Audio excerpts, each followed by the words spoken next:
দেখতে গেলে এই সংসার বড়ই সুন্দর, কিন্তু আসল সত্যি এটাই যে সংসারে সবকিছু নশ্বর। যেটা কাল ছিল তা আজ নেই, যা আজ আছে তা কাল ছিল না, আর যা আজ আছে তা কালও থাকবে না। প্রত্যেক মানুষকেই যথাসময়ে কালের কাছে মাথা নত করতে হয়। এই রূপের বিনাশ করে বার্ধক্য, প্রাণের বিনাশ করে মৃত্যু, আলস্য, ঈর্ষা ধর্মের বিনাশ করে, আর ক্রোধ বিনাশ করে সম্পর্কে। কিন্তু এরকম একটা অনুভূতি আছে যা একাই সমস্ত গুণ বিনাশ করতে সক্ষম হয়, আর সেটা হলো অহংকার। তাই জ্ঞানকে নিজের কাছে আসতে দিন, কিন্তু অহংকারকে কখনোই নয়। কারণ যদি এই অহংকার আপনার কাছে চলে আসে, তাহলে জীবনে যা কিছু আপনি অর্জন করেছেন, তা সে গুণ হোক বা হোক ধন, সে বন্ধু হোক বা হোক আনন্দ, সব কিছু শেষ হয়ে যায়। রাধা রাধা। এই পাথর দেখতে পাচ্ছেন আপনি? কত গোল, কতটা চকচকে। বাচ্চাদের অনেক সময় এটা নিয়ে খেলতে ভালো লাগে, আর কেনই বা লাগবে না? কতটা সুন্দর আর মসৃণ এটা। কিন্তু আপনি কি কখনো ভেবে দেখেছেন এই পাথর আগে কি ছিল? কোনো বিশাল আকার পর্বত, কোনো বিশাল আকার পাথরের একটা বড় ভেঙে যাওয়া অংশ বিশেষ, যেটা কোনোভাবে নদীতে পড়ে নদীর ধারার সাথে বইতে থাকলো, মাটির সাথে ঘর্ষণ হলো, বালির কণার সাথে ঘর্ষণ হতে থাকলো, আর তারপর ধীরে ধীরে এই আকার পেল। এবার আমরাও এই পাথরের মতোই।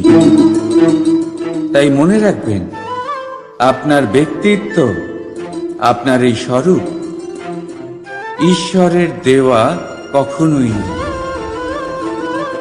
হ্যাঁ, প্রকৃতি অবশ্যই আপনাকে জন্ম দিয়েছেন, কিন্তু আপনি নিজে নিজের ব্যক্তিত্বের রচয়িতা, আর আপনি তা রচনা করেন কঠিন পরিস্থিতির মুখোমুখি হয়ে, সংকটের ধারা পার করে।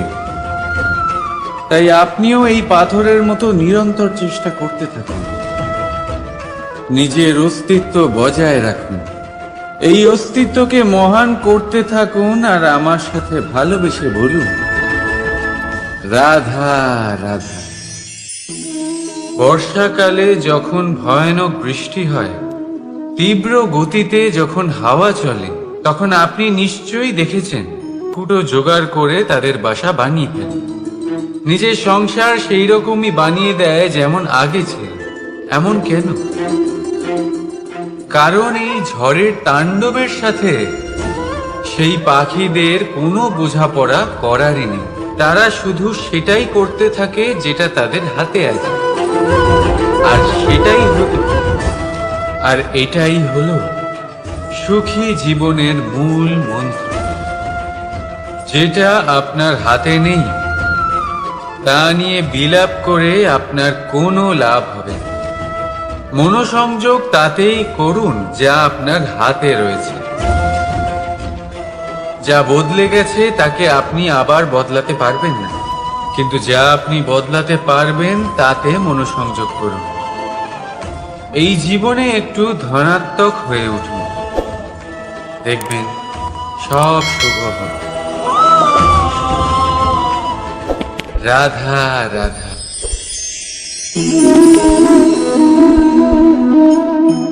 ছোটবেলায় একটা জিনিস আমি কখনো বুঝে উঠতে পারিনি। আমি সবসময় আশ্চর্য হয়ে থাকতাম যে এটা কি করে সম্ভব হতে পারে। ব্যাপারটা ছিল এরকম, আমি আমাদের গোয়াল ঘরে দেখতাম ভিন্ন ভিন্ন রং রূপের গাভী। কারোর রং কালো তো কারোর রং সাদা, কেউ খয়েরি তো কারোর রং বাদামি। এবার আমি দেখতাম কারোর কারোর শিং বড়, তো কারোর এত ছোট যে দেখাই যায় না। কোনো গাভী আকারে ছোট ছিল তো কেউ একটু বড়, কিন্তু যখন সেই সব গাভী দুধ দিত তখন আমি দেখতাম সেই সব দুধ সমান, রং সমান, স্বাদ সমান, গুণও সমান, আর সমান পুষ্টিও। এবার আমি এটা বুঝতে পারতাম না। আমার দৃষ্টিতে তো সমস্ত গাভী আলাদা আলাদা ছিল। আমি ভাবলাম আমি মাকে জিজ্ঞেস করি। মাকে জিজ্ঞেস করলাম। মা আমাকে বললেন, কানাই, রং রূপ পাল্টালেও গাভীদের বাস্তবিকতা তো পাল্টায় না। গাভী তো গাভীই থাকবে। এবার আমি এটা বুঝতে পারি না যে মানুষ এটা আত্মসাৎ কেন করতে পারে না। দেখুন, রং, রূপ, জাত, ধর্ম, ভাষা, এই সবের উপরে হলো মনুষ্যত্ব। আর মনুষ্যত্বের একটাই ধর্ম, আর সেটা হলো প্রেম। তাই এই প্রেম আপনি সকলের সাথে ভাগ করে নিন, প্রেমের সাথে সকলের সেবা করুন। এই মনুষ্যত্বর অমৃত চেখে দেখুন, আর আপনি বুঝে যাবেন যে আমরা কেউ আলাদা আলাদা নই, আমরা সবাই সমান। রাধা রাধা। সাগর, কত বিশাল হয় এই সাগর! কি না করতে পারে এই সাগর! এক মুহূর্তের মধ্যে সব ধ্বংস করে দিতে পারে, প্রলয় ডেকে আনতে পারে, সংসার মুছে ফেলতে পারে। এই সাগর জীবন জ্যোতি নিভিয়ে দিতে পারে। কিন্তু এই সাগর যা মেটাতে পারে না তা হলো একজন তৃষ্ণার্তের তৃষ্ণা। অন্যদিকে এই ঘোড়া, যা এতটাই ছোট যে গোপিনীরা একসঙ্গে অনেকগুলো নিয়ে চলতে পারে, কিন্তু এই ছোট ঘোড়া অনেকের তৃষ্ণা মেটাতে পারে। এবার বলুন, জল সাগরেও আছে, আবার এই ঘোড়াতেও। তাহলে পার্থক্য কোথায়? এখানে পার্থক্য হলো তাদের আচরণের মধ্যে। একজন মাটির মধ্যে মিষ্টি জল ধরে রাখে, তো আরেকজন নিজের নোনা জলের আঘাতে যে কাউকে মাটিতে মিশিয়ে দিতে পারে। আপনি কি হতে চাইবেন? সাগরের নোনা জল হয়ে কারোর আশা চূর্ণ বিচূর্ণ করে দিতে, নাকি মিষ্টি জলের ঘোড়া হয়ে কারোর তৃষ্ণা মেটাতে? সিদ্ধান্ত আপনার। রাধা রাধা। কতবার এমন হয়, আপনি কোনো কাজ করার জন্য কাউকে দায়িত্ব দেন, কিন্তু সেই ব্যক্তি সেই কাজ সম্পন্ন করতে পারে না, অসম্পূর্ণ রেখে দেয়, অথবা ঠিকভাবে করতে পারে না। এবার এই পরিস্থিতিতে কি হয়? আপনি ক্রুদ্ধ হয়ে যান, তার উপরে আপনি রেগে যান, তাকে তিরস্কার করেন, আর তারপরে সেই কাজ সম্পন্ন করতে আপনি নিজেকেই নিযুক্ত করেন, আর শেষ পর্যন্ত সেই কাজ সম্পন্ন হয়েই যায়। এবার এই বিষয়ে সমস্যা সেই ব্যক্তির চেষ্টায় নয়, সমস্যা আপনি যে সেই ব্যক্তিকে ভরসা করলেন তার ছিল। আমরা অন্যের প্রতি ভরসা করাকে প্রথম পদক্ষেপ বানিয়ে, আর নিজের উপরে বিশ্বাসকে শেষ সম্বল। কিন্তু তার বদলে এটাই হওয়া উচিত যে নিজের উপরে ভরসাকে আমরা প্রথম পদক্ষেপ বানাই, তাকে নিজের সহায় মানতে হবে। যদি আপনি এমন করেন তাহলে পরিণাম আরো সুখকর, আরো আনন্দদায়ক হবে। তাই মনে রাখবেন, এই সংসারে আপনার সব থেকে বড় ভরসা আর কেউ নেই। এই সংসারে আপনার সব থেকে বড় রক্ষাকর্তা আর কেউ নেই, বরং আপনি নিজেই। রাধা রাধা। আসুন আপনাকে একটা প্রশ্ন করছি, সোনা আর লোহার মধ্যে তফাৎ কি? এবার বেশিরভাগ লোকের উত্তর এটাই হবে যে সোনা বহুমূল্য, সোনার মূল্য লোহার থেকে অনেক বেশি। এটা ঠিক, কিন্তু আমাদের এটা ভোলা ঠিক হবে না যে সোনা আমাদের সাজগোজের কাজে লাগে, আমাদের আরো বেশি সুন্দর দেখায়। অন্যদিকে লোহা সেই সৈনিকদের ঢাল ও তলোয়ার হয়ে তাদের রক্ষা করে যারা আমাদের প্রাণকে রক্ষা করেন। এই সৈনিক না থাকলে আমাদের প্রাণও থাকবে না। এবারে বলুন, সোনার মূল্য বেশি হওয়াতে কি লোহার মূল্য কমে যায়? কখনোই না। ঠিক সেইভাবে এই জীবনে আপনি যতই চেষ্টা করুন, কিছু না কিছু এমন থেকে যাবে যা আপনি কখনোই পাবেন না। আর সেই কারণে নিজেকে অক্ষম মনে করা অনুচিত। হতে পারে আপনার কাছে সেই গুণ আছে যেটা সংসারে আর কারোর কাছে নেই। সেই গুণটাকে চিনুন, সেটাকে বাড়ান আর সেটাকে ব্যবহার করুন। তাই মনে রাখবেন, সংসারে প্রত্যেকটা ব্যক্তি বিশেষ হয়, আর এই সংসারে সবাই সবকিছু পায় না। নিজেই দেখে নিন, সোনাকে যে দোকানে সাজিয়ে রাখা হয় সেই দোকানের তালা লোহা দিয়ে তৈরি হয়। রাধা রাধা। সংসারে সব থেকে বেশি দামি কি, সব থেকে বেশি মূল্যবান কি? কেউ বলবে সোনা। এর সমস্ত ধন খরচ করেও একটা জিনিস আমরা কিনতে পারবো না, আর তা হলো একটা মুহূর্ত। কি হলো? সত্যি সামনে এসে গেল।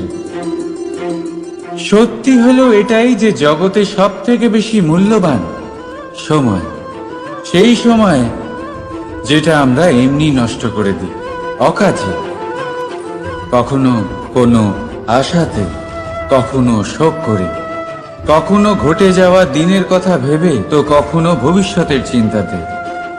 এই সময়ের সদ্ব্যবহার আমাদের করা উচিত। এই সময়ের সদ্ব্যবহার করে আমাদের ধন অর্জন করা উচিত, মহান কাজ করা উচিত, আমাদের ব্যক্তিত্বকে উদার করা উচিত, ভালো কাজ করা উচিত, সকলের সাথে আনন্দ ভাগ করা উচিত। যদি আমরা এই সংসার থেকে চলেও যাই, তাহলেও সময় আমাদের যেতে দেবে না। এখানেই স্থিত করে রাখবে, কারোর না কারোর জন্য প্রেরণা হয়ে, বা কারোর মুখে কৃতজ্ঞতার হাসি ফুটিয়ে। রাধা রাধা। সূর্য।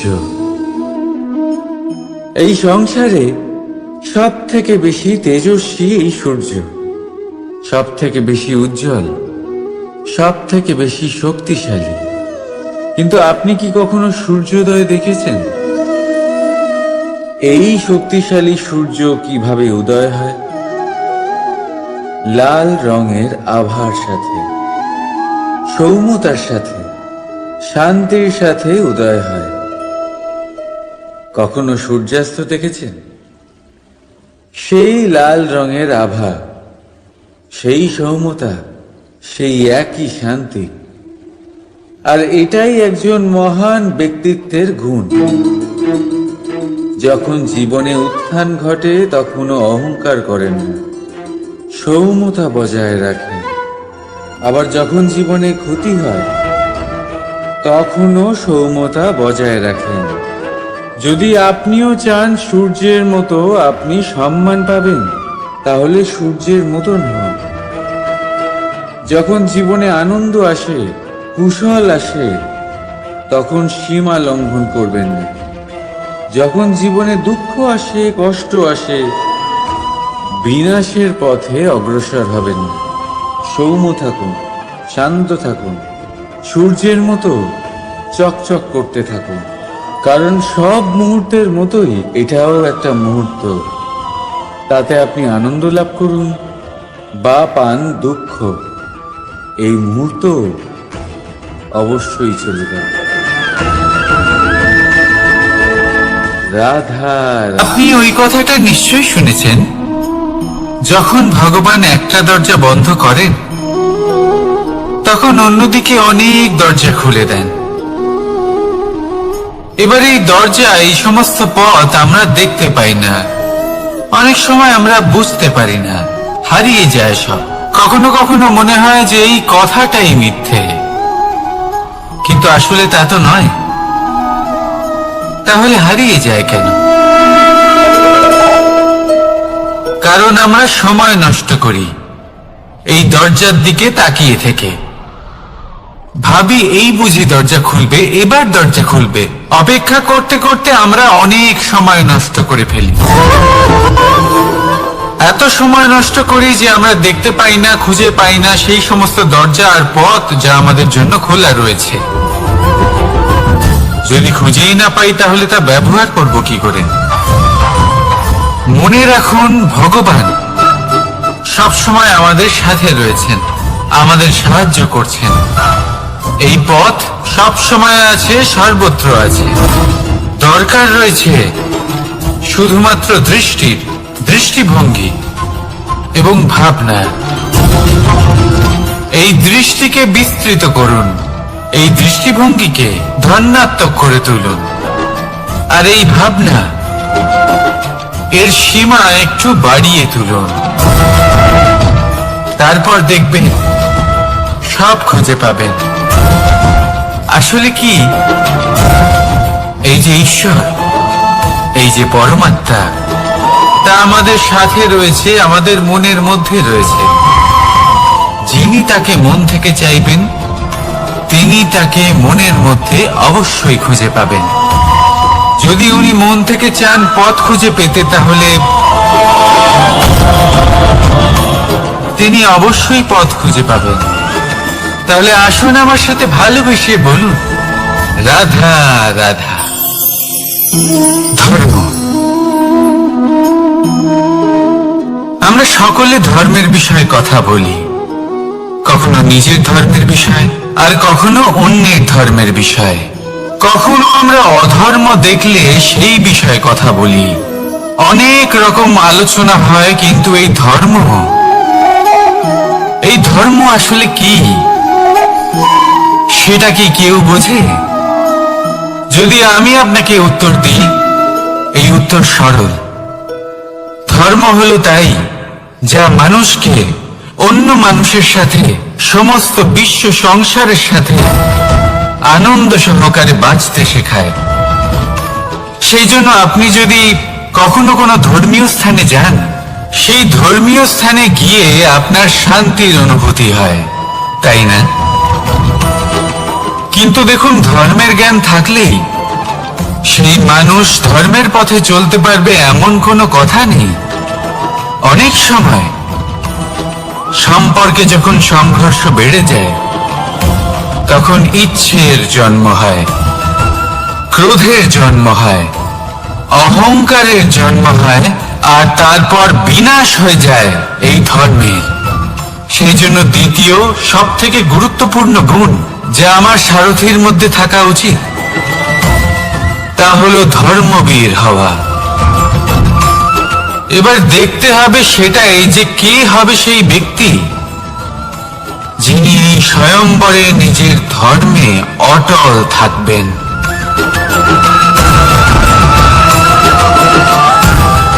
কারণ সেই ব্যক্তি এই সংসার থেকে সরে এসে ধর্মের পুনঃস্থাপনের এই মহাকার্যে আমার সারথি হতে পারবেন। তাহলে আসুন আমার সাথে ভালোবেসে বলুন, রাধা রাধা। কর্ম, ধর্ম, জ্ঞান, এই তিন স্তরে অনেক মানুষ পৌঁছতে পারেন। অনেকে এই পরীক্ষা দিয়ে তাতে উত্তীর্ণ হয়ে যেতে পারেন, কিন্তু শিখরে পৌঁছে শাসন তিনিই করতে পারেন যার কাছে এই চতুর্থ গুণটিও থাকে, সমর্পণ। অত্যন্ত গুরুত্বপূর্ণ একটা গুণ এটা।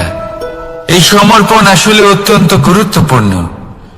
পূর্ণ সমর্পণ দরকার নিজের লক্ষ্যের প্রতি, সমর্পণ নিজের কর্তব্যের প্রতি, সমর্পণ নিজের আত্মার থেকে নির্গত স্বরের প্রতি, সমর্পণ নিজের রথের প্রতি, অর্থাৎ আমার প্রতি। এবার এই পরীক্ষায় অত্যন্ত কঠিন এক বাঁক আসতে চলেছে, যেখানে সারথীকে সমর্পণের নিরিখে পরীক্ষা করা হবে, আর তাতে উত্তীর্ণ হওয়ার পরেই তার হাতে ধর্ম স্থাপনের রথের রাশ তুলে দেওয়া হবে। দেখা যাক কি হয়। ততক্ষণ আপনি প্রসন্ন থাকুন আর আমার সাথে ভালোবেসে বলুন, রাধা রাধা। মানুষ তার জীবনে শিক্ষা এবং প্রেম এই দুই লাভ করে তার মাতা, পিতা এবং গুরুর কাছ থেকে। কিন্তু মানুষ সবথেকে বেশি ভালোবাসে নিজের মাতাকে, কারণ মাতা খুব নির্মল চিত্তে ভালোবাসে, শান্ত মনে আমাদের অন্তরে শক্তির সঞ্চার করে থাকেন, আমাদের উৎসাহ দেন, বলশালী করে তোলেন। ব্যাপারটা কিন্তু এমন নয় যে আমরা নিজেদের বাবা বা গুরুকে ভালোবাসি না, তাদেরকেও আমরা অত্যন্ত ভালোবাসি, শুধু ওনাদের কঠোর ব্যবহার দেখলে আমরা একটু ভয় পেয়ে যাই। এবার ওনাদের এই কঠোর ব্যবহার আমাদের ভালো না লাগলেও অত্যন্ত আবশ্যক, কারণ মাতার থেকে আমরা যে শক্তি লাভ করি তা যেন নিয়ন্ত্রণ হারিয়ে বিধ্বংসী না হয়ে ওঠে, আমরা যেন কোনো কুপথে না চলে যাই, আমরা কখনো যেন দোষ না করে ফেলি। শুধু সেই জন্য পিতা এবং গুরু একটু কঠোর হয়ে ওঠেন, এবং ওনাদের এই কঠোর আচরণ ভবিষ্যতে গিয়ে আমরা অবশ্যই বুঝতে পারি। জীবনে কিছু বছর আমরা এগিয়ে যাই আর তারপর আমরা বুঝতে পারি যে বাবা এবং গুরু আমাদের যথেষ্ট ভালোবাসতেন, কিন্তু ওনাদের ভালোবাসার বহিঃপ্রকাশ আলাদা। প্রয়োজনীয় হলো এটা দেখার, এটা বোঝার যে শুরু থেকে আমাদের প্রতি ওনাদের আচরণ কেমন ছিল। ওনাদের কঠোর হওয়ার পেছনে ওনাদের ভালোবাসাটা বোঝার চেষ্টা করুন, ওনাদের চিন্তাটা বোঝার চেষ্টা করুন, ওনাদের পথপ্রদর্শনের আড়ালে আপনার ভবিষ্যতের জন্য যে পরিকল্পনা ওনারা করেছেন সেটা বোঝার চেষ্টা করুন। তখন আপনারা বুঝতে পারবেন ওনাদের ভালোবাসাকে। আপনার মনের মধ্যে আপনা থেকেই ওনাদের প্রতি সম্মান জেগে উঠবে। নিজের পিতা এবং নিজের গুরু এই দুজনের প্রতি কৃতজ্ঞতা প্রকাশ করুন আর আমার সাথে ভালোবেসে বলুন, রাধা রাধা। জীবন কিসের উপর নির্ভরশীল? ধনের ওপর, বৈভবের ওপর, নিঃশ্বাসের ওপর? না, এই জীবন নির্ভরশীল বিশ্বাসের ওপর। বিশ্বাস নিজের ওপর, বিশ্বাস আমাদের আপনজনের ওপর। কিন্তু যখন এই বিশ্বাস ভেঙে যায় তখন মানুষের মনও ভেঙে যায়, আর তারপর সে অন্য কিছু করতেই পারে না। তখন কি করা যেতে পারে? 3টে কাজ আছে যা আপনি করতে পারেন। প্রথম, ভালোবাসা। যাকে আপনি ভালোবাসেন, যারা আপনাকে ভালোবাসে, ভুল যারই হোক না কেন, তার কাছে ক্ষমা চাইতে কখনোই সংকোচ বোধ করবেন না। দ্বিতীয় হলো বিশ্বাস। যারা আপনাকে ভালোবাসেন, আপনাকে বিশ্বাস করেন, তাদের বিশ্বাস কখনো ভাঙবেন না। তৃতীয় হলো আশা। যারা আপনাকে ভালোবাসেন, আপনাকে বিশ্বাস করেন, তাদের আশা আপনার সাথে জড়িত, তাদের থেকে কখনো কিচ্ছু লুকোবেন না।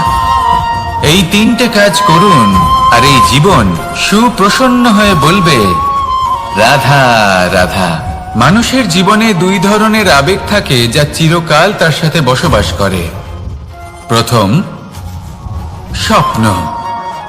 দ্বিতীয়, অজুহাত। মানুষ হাজার হাজার স্বপ্ন দেখতে পারে। আমাকে এই কাজ করতে হবে, আমাকে ওখানে ঘুরতে যেতে হবে, আমায় জীবনে এই অসম্ভব কাজ বাস্তবায়িত করে দেখাতে হবে, আদি ইত্যাদি। এবার ঠিক যেমন স্বপ্ন দেখেন, সেইভাবে অজুহাতও খুঁজে নিয়ে আসেন। আমি এই স্বপ্ন পূরণ করতে পারলাম না, কারণ আমাকে কেউ সাহায্যই করলো না, কারণ আমি দুর্বল হয়ে পড়েছিলাম, কারণ আমার কাছে সময়ই ছিল না, আদি ইত্যাদি। এবার সাফল্য এবং অসফলতার মাঝখানে এই ধরনের সংঘর্ষ হতে থাকে। সাফল্য তখন লাভ করা সম্ভব যখন আপনার স্বপ্ন আপনার অজুহাতের থেকে অনেক বড় হয়। আর অসফলতা তখন পাবেন যখন আপনার অজুহাত আপনার স্বপ্নের থেকে অনেক বড় হয়। আপনি যদি সাফল্য লাভ করতে চান তাহলে চেষ্টা করতে থাকুন, পরিশ্রম করুন। যদি অসফল হন তাহলে ভয়ভীত হওয়ার কোনো প্রয়োজন নেই।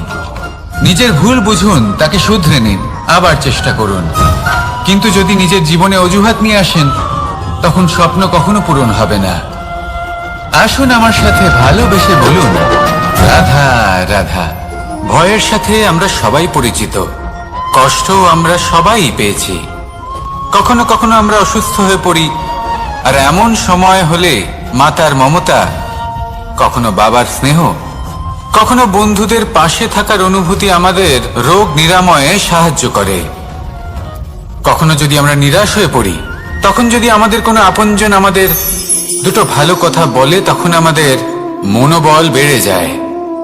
ঠিক তেমন সংসারের এই রঙ্গমঞ্চে যদি আপনি পীড়িত অনুভব করেন,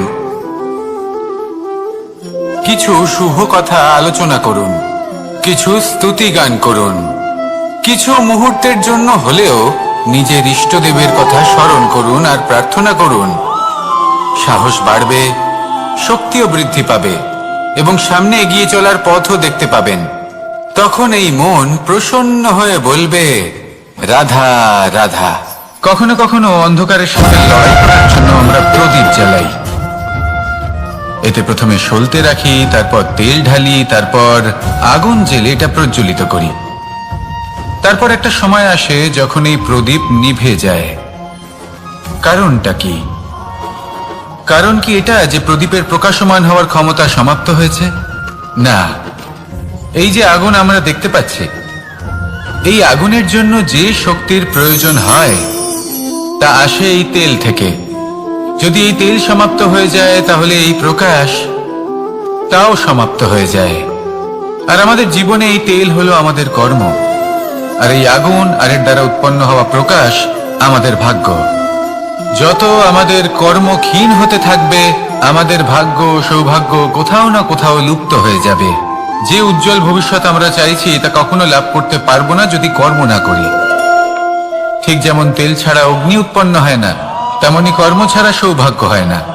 আর যেমন কর্ম তেমন ভাগ্য। তাই সবসময় কর্ম করতে থাকুন, কর্ম করা থামাবেন না। আর আমার সাথে ভালোবেসে বলুন, রাধা রাধা।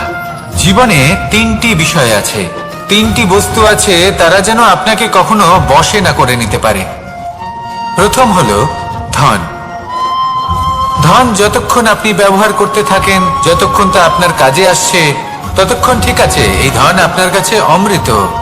কিন্তু যখন এই ধন আপনাকে ব্যবহার করতে শুরু করে, বুঝে যাবেন যে আপনার পতনের সময় শুরু হয়েছে। দ্বিতীয় বিষয়, ফেলে আসা অতীত। যাই করুন, আপনি অতীত পাল্টাতে পারবেন না, আর এই সত্যিটা আপনিও জানেন। কিন্তু তাও এর বশবর্তী আমরা হয়ে পড়ি। আর যখন তাই হয়, তখন এই সংসারে আমরা যেখানেই যাই না কেন, যত বড়ই সুখ লাভ করি না কেন, সেই সব আমাদের কাছে তিক্ত বলে মনে হয়। তৃতীয় বিষয়, আপনার আশেপাশের মানুষ ভিন্ন ভিন্ন ধরনের মানুষ হয়, যাদের চিন্তা ভাবনা এবং দৃষ্টিভঙ্গি ভিন্ন ভিন্ন প্রকারের। যদি এদের বশবর্তী আপনি হয়ে পড়েন, তাহলে কেউ বলবে এটা করো, এটা ভালো। কেউ বলবে এটা করো না, ওটা করো, ওটা ভালো কাজ। কেউ বলবে এই দুটোই করো না, অন্য কিছু করো। এই কথাগুলিতে আপনি এতটাই জড়িয়ে পড়বেন যে আপনি লক্ষ্যভ্রষ্ট হয়ে পড়বেন। তাই এই তিন বিষয় থেকে সাবধানে থাকবেন। যদি কোনো কিছু বশ করতে হয়, তাহলে আপনাকে বশ করতে হবে আপনার আজকে, নিজের বর্তমানকে। এটা খুব প্রয়োজনীয়। এটা ভাববেন যে এই সময়ের সদ্ব্যবহার আমি কিভাবে করব, সময়কে শাসন কিভাবে করব, ওই কর্ম কিভাবে করব যাতে ভবিষ্যতে কখনো আমার আফসোস না হয়, বরং এই সংসার আমাকে নিয়ে গর্ব করবে, সেই কর্ম করুন। আর যখন আপনি এটা শিখে নেবেন, তখন আপনি নিজেই নিজেকে প্রকৃত অর্থে ভাগ্যশালী করে তুলবেন। আসুন আমার সাথে ভালোবেসে বলুন, রাধা রাধা। অনেক সময় আমরা কারোর নীরবতাকে তার দুর্বলতা ভেবে বসি। হতেই পারে সেই ব্যক্তি উত্তর দিতে চাইছেন না, হতে পারে অন্য কোনো কারণ আছে যা আমরা বুঝতেই পারছি না। সেই জন্য তাকে দুর্বল ভেবে নেওয়া অনুচিত। দেখতে গেলে এই বিশাল সমুদ্র এও কিন্তু নীরব, শান্ত হয়। কিন্তু যখন সে রুদ্র মূর্তি ধারণ করে তখন কি হয়? সমগ্র সংসারকে বিনাশের পথে নিয়ে যায় এই সমুদ্র, প্রলয় সৃষ্টি করে। সেই জন্য কারো সহ্য শক্তিকে দুর্বলতা বলে মনে করবেন না। কারণ যদি এই নীরবতা নিজেকে ভেঙে বেরিয়ে আসে, তাহলে তা বিনাশের সমস্ত সীমা পার করে যেতে পারে। তাই এই নীরবতাকে সবসময় বুঝুন, সবসময় একে সম্মান করতে শিখুন, আর আমার সাথে ভালোবেসে বলুন, রাধা রাধা। কখনো কোনো চাতক পাখিকে দেখেছেন? কথায় আছে যে বছরে মাত্র একবার সে তার তৃষ্ণা মিটিয়ে থাকে, আর তাও আকাশে ভেসে থাকা মেঘের দ্বারা ঘটানো বৃষ্টির জলের ফোঁটা থেকে। আর কোথাও থেকে সে তার তৃষ্ণা পূরণ করে না। সারা বছর সে নিদারুণ গরম সহ্য করে, তীব্র শীতও সহ্য করে, শুধু এই আশা নিয়ে যে বছরে একবার অন্তত সেই মেঘের ঘন ঘটা হবে, বৃষ্টি হবে, আর সে তার তৃষ্ণা নিবারণ করবে। এটা আসলে কি? এটা আসলে বিশ্বাস। সেই বিশ্বাস যে বছরে একবার সেই মেঘ আসবে তৃষ্ণা নিবারণ করতে। যেমন দেখুন, একটা সূর্যমুখী ফুল সারা রাত অন্ধকারের সাথে যুদ্ধ করে, কারণ তার বিশ্বাস যে ভোরবেলায় সূর্য তাকে অবশ্যই দর্শন দেবেন। সেটাও বিশ্বাস ছিল যার উপর ভরসা করে মনু একটা নৌকা নিয়ে বেরিয়ে পড়েছিলেন এবং সমস্ত সৃষ্টিকে প্রলয়ের হাত থেকে বাঁচিয়েছিলেন। সেটাও ছিল ভালোবাসার প্রতি বিশ্বাস, যার উপর ভরসা করে বানর এবং ভাল্লুক সেনা নিয়ে শ্রীরাম আক্রমণ করেছিলেন সমস্ত বরদানপ্রাপ্ত অসুরগণ এবং রাক্ষসগণের লঙ্কায় এবং জয় লাভ করেছিলেন।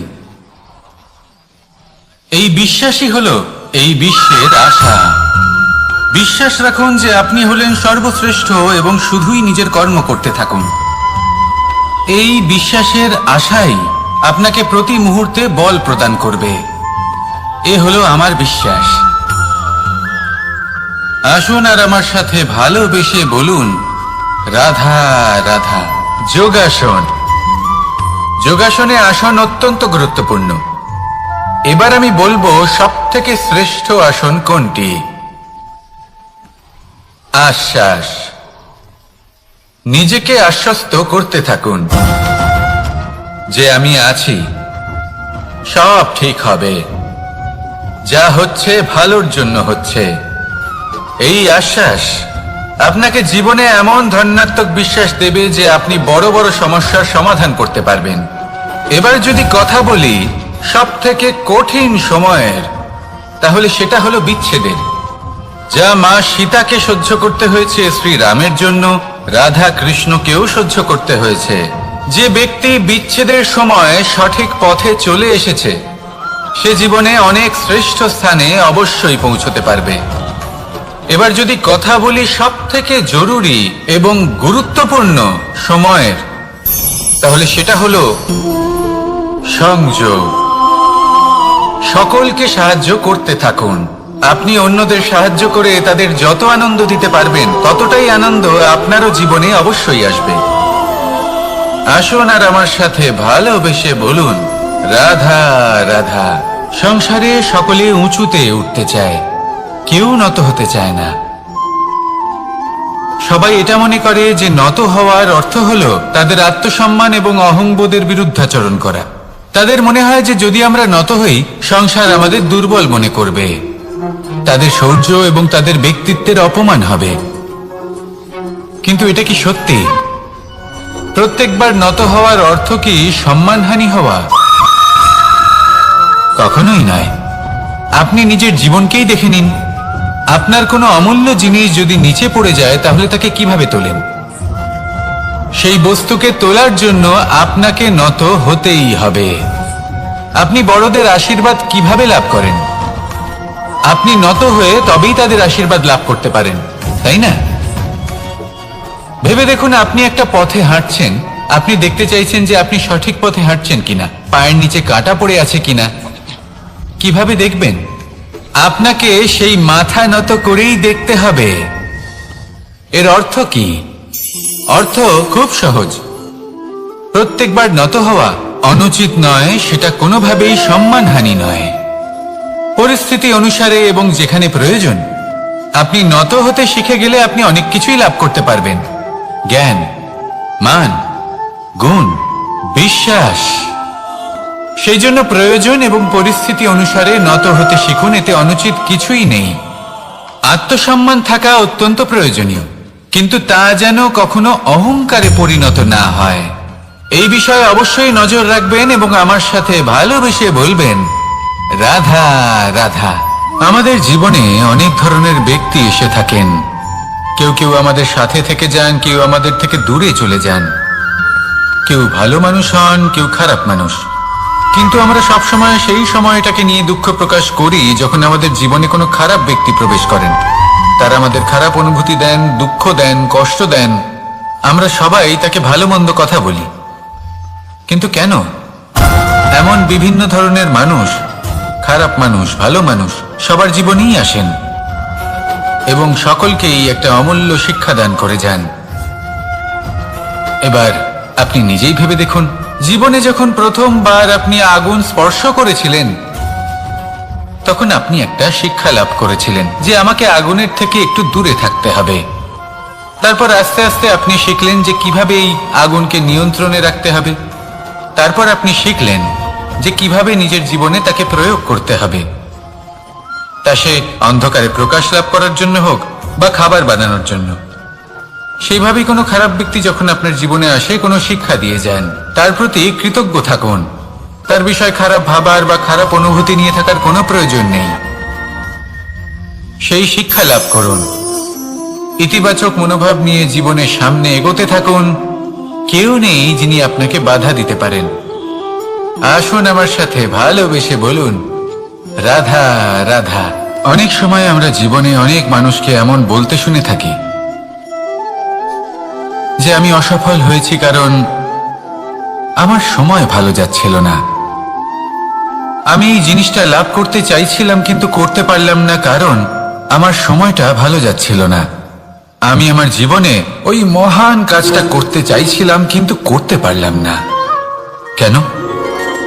কারণ আমার সময়টা ভালো যাচ্ছিল না। কিন্তু যে মুহূর্তে ভালো সময় আমার জীবনে আসবে আমি সব কিছু প্রাপ্ত করব। এমন প্রায় প্রত্যেকেই বলেন। আসুন একটা কথা বোঝা যাক।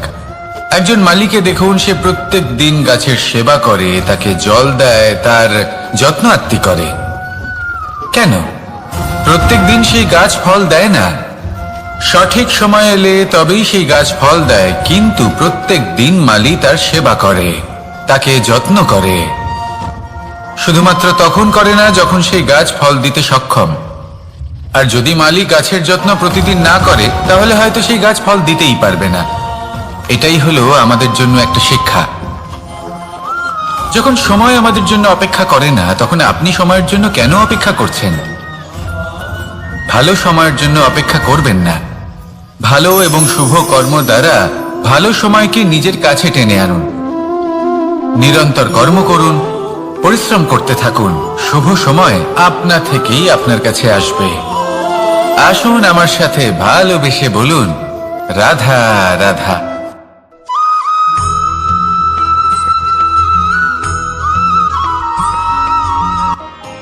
পরীক্ষা এমন একটা শব্দ যেটা শুনে সংসারের বেশিরভাগ মানুষই ভয়ভীত হয়ে পড়েন। কারণটা কি? অসফলতার ভয়। পরীক্ষা এই শব্দের যদি আমি অন্য দিকটা দেখাই, তার তাৎপর্য এই নয় যে আপনার দুর্বলতা সবার সামনে তুলে ধরবে। এটা তো হলো সেই যুক্তি যা আপনার বল, সাহস, শক্তিগুলি সবার সম্মুখে তুলে ধরবে। আগে হ্যাঁ, এটাই হলো সেই যুক্তি। আপনি নিজেই কখনো দেখবেন পরীক্ষার সময় আপনার অন্তরের অনেক গুণ বাইরে বেরিয়ে আসে। এমন কোন শক্তির উদ্ভব হয় যার বিষয়ে আপনি নিজেও জানতেন না, ঠিক কিনা? তাই এই